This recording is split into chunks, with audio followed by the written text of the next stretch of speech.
Oke, baik. Di sini saya cerita tentang MBK.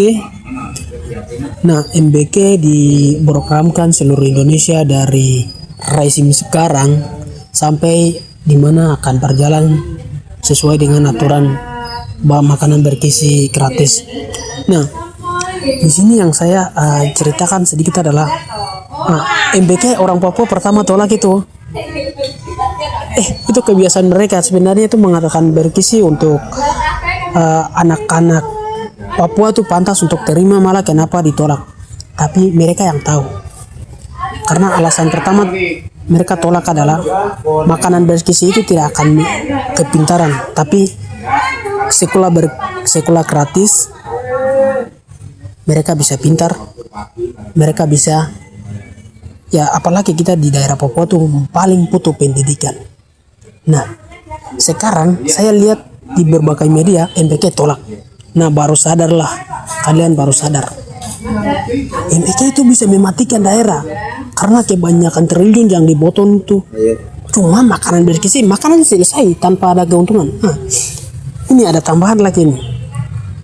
Indonesia Emas tahun 2045 sudah ditargetkan itu manusia yang pintar atau makanan yang jadi pintar. Coba pikir sejarah logika ya. Sekarang kita maksud logika. Kalau manusia pintar, dia bisa menciptakan makanan, minuman. Artinya dia bisa mengelola sendiri. Kalau manusia belum ada tahu segala sesuatu, bagaimana mungkin dia bisa bikin sesuatu? Itu kita harus paham di bagian itu. Ya mungkin saudara ada tambahan sedikit, silakan. Baik, memang benar kalau kita bicara MPK itu ya di sisi lain itu ya memang MPK ini sangat bermanfaat. Tetapi di sisi lain lagi ini untuk mematikan sumber daya manusia. Mengapa demikian? Di negara kita atau di lembaga sudah ditargetkan bahwa tahun 2045 itu Indonesia Emas. Tapi coba kita berpikir kembali lagi, bagaimana MPK ini yang akan Indonesia Emas maju atau pendidikan? Karena semua angkatan itu lari ke MPK, maka membuat itu pendidikan sangat menurun lagi. Bagaimana anak-anak atau Indonesia Emas ini untuk berkualitas, berpikir cerdas, berpikir jernih, dan berpikir sehat untuk memajukan pendidikan. Salah satunya yang faktor utama adalah MPK. Karena ya kalau MPK itu anak kecil juga dia bisa makan, tetapi bagaimana untuk dia berpikir yang sehat, itu salah satunya itu pendidikan.